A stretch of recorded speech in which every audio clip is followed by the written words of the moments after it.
Hey guys, Phil/Polygoing here. Welcome to the second installment in an exploration of dual wielding. Picking up where we left off in the last one, just a quick little synopsis. We were talking about the absolute basic stat requirements to get into the power stance, which we still need a new name for, basic weapon combinations and some beginner tips and things like that. This one we're not talking power stance or dual striking or whatever we want to call it at all. We are actually talking speed of R1 spam as it compares to R1L1, R1L1 spam. And I think this is kind of timely because it touches on stunlock, and the new stunlock and poise mechanics in Dark Souls 2 are causing a lot of people, myself included, whole lot of grief. And I feel it's a pretty common exchange to hear somebody get R1L1 to death, stunlocked to oblivion, voice their concern, and then people come out of the woodwork and say, dude, just roll away after the second hit. And the common rebuttal to that is, no, you can't, because the R1L1 is faster than the R1 spam.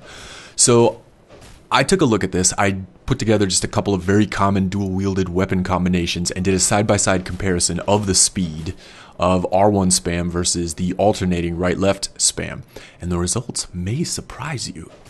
I don't know why I said it like that. Probably because they surprised me.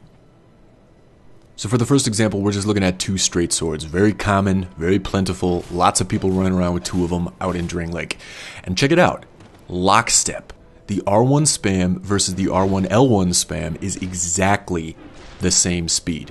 Now this kind of floored me. This kind of stymied me because I would have put money on the fact that the R1L1 would have been faster. It feels faster when you're doing it, and it sure as hell feels faster when you're getting hit by it and stun-locked by it. So we'll take a look at a couple other combinations here. Here's a mace and a battle axe, two different class weapons, but similar weights, similar swing speeds, actually the same swing speeds. That's what I'm testing here because I wanted to see which one was the better baseline to do the R1L1 against, and they seem to be exactly the same speed between themselves. So, taking a look at them side by side, as we will in a minute, again, they're exactly the same speed. I slowed these down in super slow motion in just a second and actually did a frame-by-frame comparison between them. And I will say there are some frame discrepancies, but they're all in the wind-up animations. The strike frames are in the same place, whether you're R1 spamming or R1L1 spamming. Weird little inconsistency.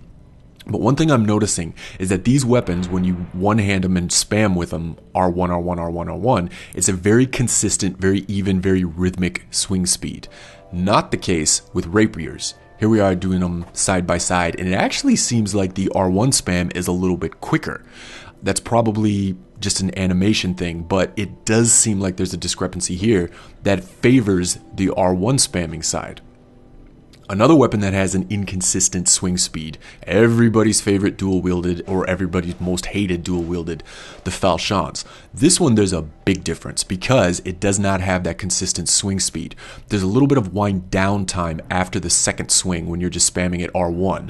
Whereas when you do R1L1, it's a very rhythmic, consistent swing speed that probably, in my opinion at least, accounts for the inescapable stun lock of getting hit with it. That break after the second swing is probably what allows you to roll away if somebody's spamming it with you. So that probably accounts for the, well, dude, just roll away after the second hit. Can if you're spamming one-handed R1, not when you're alternating, at least by the look of it. Here I was actually just testing some poise damage between the two. Running around in the Lost Bastille, I wanted to R1 spam this guy and see if he staggered any different than the alternating. He does not. Takes 3 hits with my stock unupgraded longsword either way. Whether you're R1ing or R1L1ing. We need a better name for that too.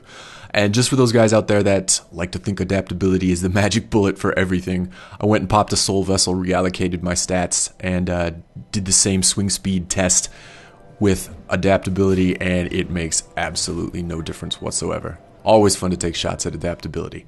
So just a quick little short one there. I wanted to get that out there. Use the knowledge for good or ill, hopefully good. If nothing else, watch out for it. When you see somebody coming at you with a weapon with inconsistent swing speeds normally, and they're dual wielding them, might be in for a couple of problems. All right, I'll see you guys next time. Let me know what you think, feedback, comments, likes, dislikes, all that kind of fun stuff. See ya.